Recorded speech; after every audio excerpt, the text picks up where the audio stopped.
오늘은 우리가 수요 예배를 동영상으로 드리도록 되었습니다. 제가 오늘 총회 참석을 하고 있는 중이어서 동영상으로 우리가 말씀을 듣게 되었는데, 지난 주일 우리는 70주년 기념 예배와 임직식을 잘 마쳤고 하나님께 영광을 돌리고 또 많은 분들에게 위로를 주는 그런 시간들을 우리가 가졌습니다. 이제 하나님께서 우리에게 주신 은혜를 힘입어서 우리가 또 사명의 길로 나아가는 기회로 삼아야 할 줄 압니다. 오늘은 우리가 사도행전 말씀들을 보고 있는 중에 오늘은 아덴을 거쳐서 고린도에 이르러서 사역을 하는 바울의 모습을 보게 됩니다. 당대에 가장 큰 도시가 바로 아덴과 그리고 고린도와 이제 다음 19장에서 볼 에베소입니다. 이 세 중요한 도시가 오늘 17장, 18장, 19장의 연속으로 이어지는데, 아덴에서의 선교를 우리가 지난번 살폈다고 하면 바로 이 세 도시 중에 아덴은 바로 지식, 철학의 본산이라고 할 수 있는 곳입니다. 이곳에 세워진 아덴 대학은 당대 로마 제국에 있는 모든 젊은 사람들의 꿈의 배움터였고 그런 역할을 했던 곳이 바로 아덴입니다. 소크라테스, 플라톤, 아리스토텔레스로 이어지는 헬라 철학의 중심지가 바로 아덴이었다고 하면, 바로 고린도는 당대 가장 부유한 상업의 중심지, 교통의 중심지가 바로 고린도입니다. 세 도시 중에서 가장 규모가 큰, 그래서 한 50만의 인구를 가지고 있었고, 또 전성기 때는 75만까지 바라볼 만큼 당대 유례를 볼 수 없는 대도시 중의 대도시였습니다. 당연히 아덴을 거쳐서 바울이 고린도에 이르러 말씀을 전하고 교회를 세울 것이라고 하는 것을 예상해 볼 수가 있습니다. 또 하나의 도시 에베소는 이제 다음 19장에서 살필 것인데, 에베소는 모든 아시아주의 주도였지만 정치적 중심지기도 했고 여러 가지 큰 역할을 했지만 무엇보다 종교, 아데미 여신을 섬기는 종교의 중심지로서의 에베소를 우리가 보게 됩니다. 그러므로 이 세 도시가 각각의 역할을 하고 있는데, 그 중에서 고린도에서 오늘 복음을 전하는 사도 바울이 이 복음을 전했을 때 고린도라고 하는 도시는 당대에 가장 인구가 많고, 그 다음에 해안에 두 항구를 끼고 있는 가장 거대한 도시, 해상과 육상의 교통의 중심지가 되었고, 요즘 싱가포르나 홍콩과 같은 역할을 했던 도시가 바로 고린도라고 할 수 있습니다. 이곳 사람들은 자신의 지적인 그런 자랑이 하늘을 찌르듯 해서 오히려 교만에 빠져 있는 모습을 바라볼 수 있었고, 또 경제적으로 부유하고 또 수많은 사람들이 오고 가는 과정에서 고린도라고 하는 도시는 타락의 중심지가 됐습니다. 고린도 도시에서 바라보면 아덴의 아크로폴리스처럼 이렇게 바위산 하나가 높이 솟아있고 정상 부분은 평탄한 것이 되었습니다. 이것도 우리가 아는 아프로치테, 비너스를 섬기는 신전이 있었고요. 이 신전에서 섬기는 여종들 1000여 명을 이루고 있었다고 알려져 있습니다. 이들이 밤에는 고린도 시에 완전히 누비는 환락 그리고 타락의 원상이 되었던 그것이 우상 숭배의 하나의 의식이었기 때문에, 그러므로 고린도는 환락과 타락의 도시고 교만의 도시고, 그런 곳에 바울이 복음을 전하기 위해서 오늘 왔습니다. 오늘 읽으신 말씀처럼 오늘 말씀 속에서 크게 우리가 살펴볼 것은, 첫 번째, 바울은 고린도에 도착을 해서 사역을 할 때 하나님의 섭리로 귀한 동역자를 만나게 됩니다. 그것이 바로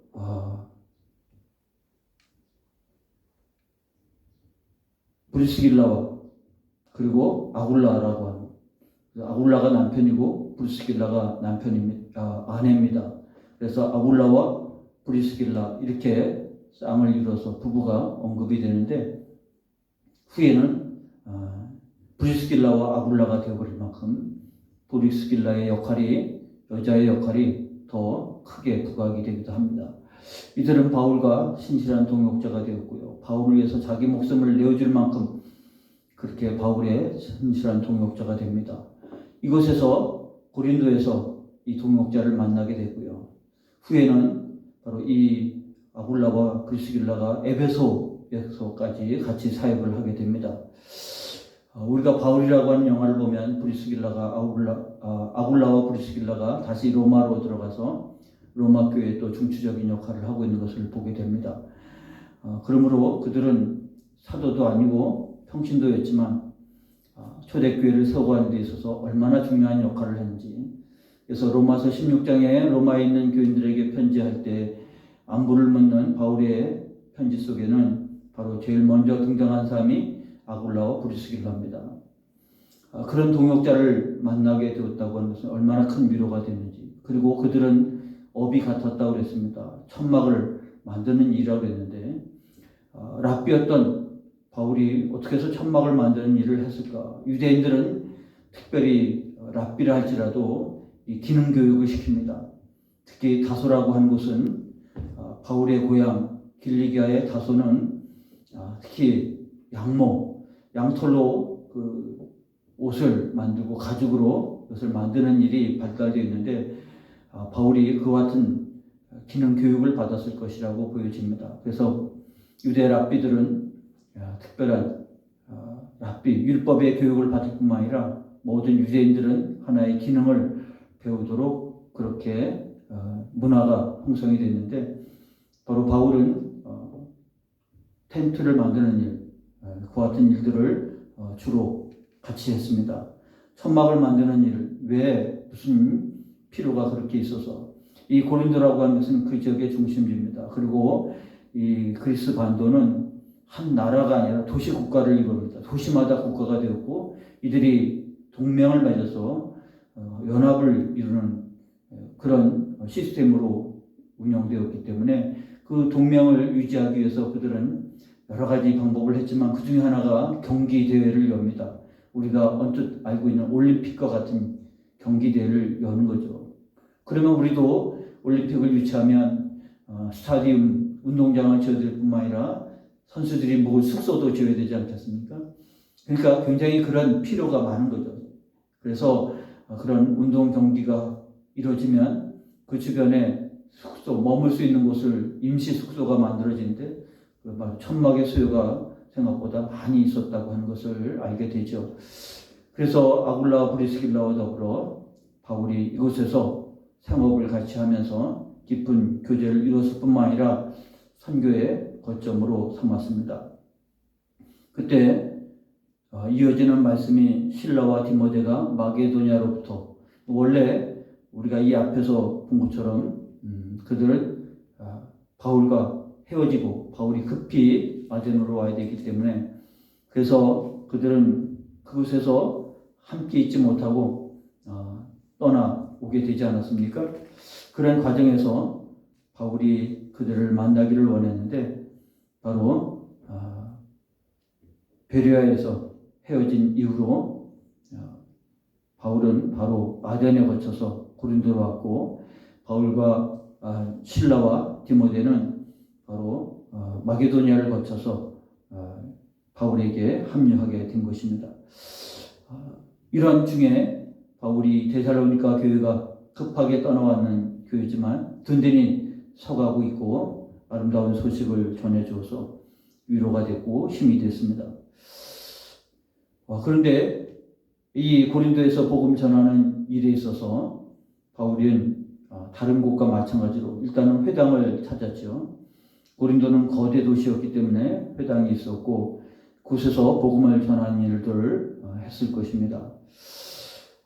바울의 메시지는 어느 곳에나 마찬가지입니다. 바로 예수가 그리스도라. 예수는 그리스도라. 그들이 기다리고 있는 것은 그리스도라고 하면 여러분들이 기다리는 그리스도가 바로 예수입니다. 그래서 유대인들에게는 바로 예수는 그리스도라고 하는 이 복음의 메시지를 전하게 된 것이죠. 그런데 이 말을 받지 못한 유대인들이 바울을 쫓아냅니다. 그리고 그와 더불어 깊은 많은 시비를 걸고 어려움에 빠지게 되는 것이죠. 그래서 중요한 구절이 7절입니다. 거기서 옮겨 하나님을 경외하는 디도 유소라는 사람의 집에 들어가니 그 집은 회당 옆이라. 그랬으니 회당에서 복음을 전하는데 그들이 받아들이지 않으니까 바울은 에스겔 33장에 예언된 것처럼 전하는 자, 메신저로서의 사명을 충실히 했고 그들이 받아들이지 않는 것은 바울의 책임이 아니죠. 그래서 그가 말한 것처럼 나는 깨끗하다. 그 옷을 털면서 너희 피가 너희 머리로 돌아갈 것이요. 나는 나의 사명을 다했다. 그러고서 이제 자리를 옮깁니다. 회당 옆에 디도, 유소라는 사람 집으로 들어가는데 이것은 이제 복음이 유대인에게서 이방인에게로 옮기는 회당에서 세상으로 옮기는 바로 그런 하나의 전환점이 되는 것입니다. 그냥 스쳐 지나갈 수 있는 부분이지만 이것은 누가가 굉장히 의미 있게 중요하게 표현한 것이죠. 언제나 유대인들에게 복음을 전하지만 그들이 받아들이지 않을 때 그 복음은 이방인에게로 갈 수밖에 없는 것이죠. 에스겔이 예언한 것처럼 하나님이 이 복음을 그들에게 전해 주었을 때 받아들이지 않으면 그 피가 그들에게 돌아갈 것이고 그 말씀대로 심판이 그들에게 돌아갈 것이고 그래서 바울은 이제 유대인들에 대한 책임을 다했기 때문에 이제는 받아들이지 않는 그들 대신 복음을 받아들일 세상을 향해서 이방 땅을 향해서 복음을 전하는데 그 의미가 바로 회당에서 그 옆에 있는 유소라고 하는 사람의 집으로 옮겨간 몸이 잠깐 옮겨간 거지만 그것은 사역의 하나의 중요한 전환을 이룬 겁니다. 그래서 고린도에 이제 모든 이방인들을 향해서 복음이 전해지게 되는 것이고요. 그런데 회당장 그리스보가 온 집안과 더불어 주를 믿으며 수많은 고린도 사람도 듣고 믿어 세례를 받더라. 회당에서 유대인들은 거부했지만 바로 이 유소 집에서 거점을 삼고 복음을 전했을 때 많은 사람들이 복음을 받아들였는데 그 중에 한 사람이 그 회당 거부했던 그 회당의 회당장이 회심을 하는 겁니다. 그리고 그 그리스보가 온 집안과 더불어 주를 믿었다 그랬으니까 그리스보의 흔적이 서신서에 몇 번 나오게 됩니다만 아주 귀한 일꾼으로 얻게 되어진 것이죠. 하나님의 예비하심이라고 보여집니다. 그래서 많은 사람들이 세례를 받고 주 앞으로 돌아오는데 그 일에 대해서 바울이 유대인들을 놔두고 이제 이방인들을 향해서 복음 전하는 일이 옳다고 하는 것을 하나님 환상 가운데서 가르쳐 줍니다. 그래서 9절에 밤에 주께서 환상 가운데 바울에게 말씀하시되 두려워하지 말라 침묵하지 말고 말하라 내가 너와 함께 있으며 어떤 사람도 너를 대적하여 해롭게 할 자가 없을 것이니 이는 이 성중에 내 백성이 많음이라. 하나님께서 내 백성들은 이스라엘이었는데 이제는 이스라엘이 아니라 이 이방 도시, 이 거대 도시에 그 하나님을 알지 못했던 사람들이 하나님이 내 백성이라고 부르시고 너는 내 백성에게 말씀을 전하라. 침묵하지 말라. 두려워하지 말라. 내가 함께 할 것이라. 그러므로 바울이 이 유대인들에게 복음을 전하는 이 일에 거부가 당했을 때 그는 하나님의 뜻과 섭리 속에서 이제는 이방을 향해서 복음을 전합니다. 그들에게는 예수가 그리스도가 아니라 예수 그리스도를 전하는 겁니다. 그들이 유대인처럼 그리스도를 기다리는 자가 아니었기 때문에 바로 예수는 그리스도라고 하는 이 복음이 이제는 예수 그리스도라고 하는 복음으로 이방인들에게 전해지게 된 것이고요. 그들이 예수 그리스도를 영접함으로 인해서 세례를 받고 믿는 자가 많이 되어지는 과정에서 하나님은 1년 6개월을 머물러 그들 가운데서 하나님 말씀을 가르치셨다고 했습니다. 다른 빌립보나 데살로니가 베레아에서는 오래 있지 못하고 쫓깁니다. 아덴에서는 오히려 말씀이 큰 역사가 일어나지 않았는지 사람들이 바울을 쫓아내거나 하지는 않았어요. 바울 스스로 이곳에서의 사역이 큰 열매가 없고 이 사람들이 성향이 지적인 이성적인 생각 속에서 복음을 받아들이지 않을 때 바울은 고린도를 향해서 왔던 것입니다. 그런데 다른 데서는 정말 너무 아쉬울 정도로 깊은 시간을 가지고 가르치고 양육하지 못했는데 고린도에서는 1년 6개월을 머물게 했어요. 그것도 아쉽지만 그래도 충분히 그들 가운데서 하나님 말씀을 가르쳤다고 했으니까 말씀을 가르치고 양육하는 일들이 이루어지게 됩니다. 그래서 하나님이 유대인에게서 이방인으로 옮겨온 것들에 대해서 환상 가운데 옳다고 하는, 그리고 그것을 증언해주는, 그리고 그것을 후원해주는 환상을 보여주셨다고 하면 누가는 두 번째 바울의 사역의 하나의 중요한 근거요 전환점이 된 것은 바로 유대인들이 바울을 고발합니다. 갈리오가 아가에 총독되었을 때 고린도가 속해 있는 그 큰 주 이름이 아가야 주입니다. 이 아가의 중심 도시 고린도, 거기에 로마 총독이 다스리고 있었는데 바로 유대 땅의 본디오 빌라도처럼 아가 지방을 다스리는 자가 갈리오입니다. 그 갈리오에게 바울을 고발하기 위해서 사람들이 바울을 대적하여 법정으로 데려갔습니다. 바로 이 갈리오 총독 앞에 있는 광장에 버마라고 하는 그런 법정이 있습니다. 언제든지 고발해서 그곳에서 법정에 세울 수가 있는데 이 갈리오라고 하는 사람이 로마의 유명한 문인 세네카의 동생입니다. 그러니까 로마의 그런 유명한 문헌들에 나오는, 그리고 우리가 잘 아는 황제를 양육하고 키웠던 세네카라고 하는 대문호가 있는데 특히 그 세네카의 동생인 갈리오라고 하면 이 사람도 얼마나 지혜롭고 현명한지. 근데 이 고발하는 내용을 이 갈리오가 무슨 뜻인지 알아들었어요. 그리고 그것에 있어서 만약 로마 법에 어긋나는 것이라면 이 법정에 세운 것이 맞지만 명칭이라든지 너희 법률에 율법에 관한 것이라면 너희끼리 해결하라. 그러고서 그 기소한 것을 받아들이지 않았어요. 그러므로 이 일들이 하나의 갈리오라고 하는 한 사람의 생각으로 그렇게 거부했다고 하는 것으로 끝난 것이 아니고, 이것이 주는 의미가 무엇이냐면 그곳에서 1년 6개월을 계속 머물러서 이 사역을 이뤘다고 하는 것은 로마 법에 의해서도 바울의 사역은 하등에 문제가 없다고 하는 인정을 받는 계기가 되어진 것입니다. 그러므로 바울이 앞으로의 사역에 있어서 이와 같은 로마 법에 저촉되지 않는, 그리고 바울이 복음 전하는 것은 하등의 문제가 되지 않은, 그래서 유대인들이 바울을 고발하고 고소해도 로마 법에 하등의 문제가 될 것이 없다고 하는 하나의 선례를 남기게 된 것이죠. 오히려 회당장 소스데나가 법정에서 그들을 쫓아내니까 사람들이 유대인에 대한 반유대인 그런 감정이 있어가지고요. 17절의 내용은 잘 이해하지 못하면 반대로 해석할 수가 있는데, 여기 모든 사람이 회당장 소스데네를 잡아 법정 앞에서 때리고 갈리오가 이 일을 상관하지 아니하니라 그랬으니, 회당장 소스데네는 고발자, 유대인들을 대표해서 바울을 고발한 자입니다.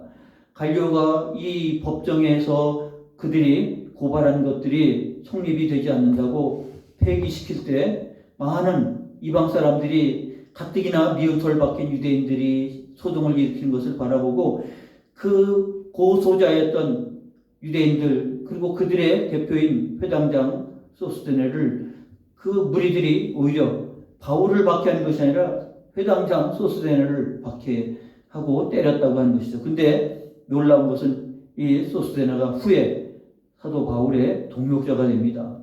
그러니까 구레네 시몬처럼 억지로 예수님의 십자가를 졌던 구레네 시몬이 이제는 그 집이 정말 예수 믿는 가정으로 변모되어진 것처럼 바로 이 소스데나가 바울을 고발하고 그러다가 오히려 쫓겨나고 군중들에서 이렇게 매를 맞게 되어졌는데, 근데 그것이 계기가 되었는지 소스데나가 오히려 바울의 신실한 동역자가 되어서요. 고린도전서 1장을 보면 바울이 그렇게 말합니다. 고린도전서, 그러니까 고린도 교회에서 일어난 일을 보는 거죠. 하나님의 뜻을 따라 그리스도 예수의 사도로 부르심을 받은 바울과 형제 소스데네는, 이렇게 고린도전서 1장 1절이 그렇게 시작이 됩니다. 바울과 소스데네, 그 소스데네가 바로 바울을 고발했던 자예요. 그리고 그 고발이 받아들이지 않으니까 군중들에서 오히려 두들겨 맞았던 자인데 그가 회심해서 바울의 동역자가 되었다고 하는 것은 놀라운 하나님의 섭리가 아닙니까? 그래서 하나님 말씀한 것처럼 이 성중에는 내 백성이 많습니다. 그러므로 두려워하지 말며 침묵하지 말고 말하라. 바울은 바로 이 고린도에서 교만한 도시, 그리고 타락한 도시, 하나님의 말씀이 이곳에서 선포되어서 누가 이 말을 귀를 기울일까 여러 가지로 두렵고 떨렸던 바울입니다. 그런데도 불구하고 바울은 스스로 고백하기를, 나는 오직 십자가에 달린 예수 그리스도만을 전하고 십자가만 전하겠다. 아덴과 다르게 바울은 논리적인 것도 아니고, 그리고 그들이 말한 철학적인 것도 아니고, 오직 사람들이 거북스럽게 여기는 십자가에 달린 예수를 전하는, 복음만 전하는, 오히려 그 고린도라고 하는 환경은 전혀 어울리지 않지만, 그러나 그 복음을 외쳤을 때 믿고 주 앞에 돌아오는 많은 사람들이 있었다고 하는 것을 오늘 보게 되는 것입니다. 그러므로 다른 지역에서 많은 박해 속에서 바울이 복음을 제대로 전하지도 못하고 가르치지도 못하고 쫓겨나듯 했는데, 고린도에 와서는 바울이 그 2차 선교여행의 가장 하이라이트와 같은 결정의, 그리고 열매가 되는 고린도에서의 사역에 하나님이 함께 하신다고 하는 것을 보게 되는 것 아니겠습니까? 동역자를 만났죠. 아굴라와 프리스길라, 그리고 소스데네와 같이, 그리고 여기 나와 있는 그리스보와 회당장 그리스보, 그리고 그 다음 회당장인 소스데네까지 그야말로 생각지도 않은 동역자들을 얻었을 뿐만 아니라, 이것에서 복음 전할 때 하나님께서 환상 가운데서 이방인이 아니라 유대인이 아니라 이방인에게로 복음 전하는 것들을 하나님께서 승인하시고, 이곳에 내 백성이 많다고 두려워하지 말고 담대하게 침묵하지 말고 말씀을 전하라고 환상으로 말씀해 줬을 뿐만 아니라, 더 나아가 로마 실력자인 갈리오가 총독으로 있는 그 일에 있어서 법정으로 바울의 사건을 받아들여지지 않았다고 하는 것은요, 바울의 활동은 법적으로 하등의 문제가 없다. 오히려 법적으로 바울이 사역의 후원자가 되고 로마 법에 의해서 보호가 되어진 이와 같은 일들이 벌어졌다고 하는 것은요, 앞으로 유대인들이 바울을 이전처럼 핍박하거나 내쫓거나 돌로 치거나 하는 일들은 로마법의 불법으로 오히려 자기들이 불법이 되어지는 상황으로 전개가 되는 것입니다. 그러므로 하나님께서 이 고린도에서 복음 전하는 사역에 바울이 전하고 그의 동역자들이 전한 것이지만 하나님이 하신 것이라고 말할 수밖에 없는 이 순간순간들의 사건들을 보게 되지 않습니까? 선교는, 복음 전하는 일은 우리가 두렵고 떨림이 있겠지만, 그러나 예수는 그리스도라에 머물지 않고 예수가 그리스도입니다, 예수 그리스도입니다 라고 복음을 전하는 그 일이 얼마나 사람들이 깨달을까, 이해할까, 그리고 받아들일까, 우리는 그런 염려가 있습니다만, 하나님의 역사는 예수 그리스도라고 선포할 때 그 속에서 하나님의 역사가 나타나는 것입니다. 그리스도를 만나야 될 사람, 그 바로 예수 그리스도를 인격적으로 만나서 변화될 수 있는 놀라운 역사가 일어났을 뿐만 아니라, 이 복음의 역사를 뒷받침하기 위해서 주님은 환상 가운데서, 그리고 생각지 못한 갈리오의 이와 같은 처신, 선택은 앞으로 바울 사역에 있어서 로마의 법의 보호를 받는, 인정을 받는 그런 계기가 되었다고 하는 것은요, 얼마나 큰 수확이고 얼마나 큰 탄탄대로를 열어놓은 것인지 모릅니다. 그러므로 고린도에서의 핍박과 환난은 오히려 하나님의 은혜를 알고 하나님의 뜻을 알고 하나님이 오히려 길을 열어주시는 기회가 되었다고 하는 것을 생각하면 선교는 하나님이 하신 겁니다.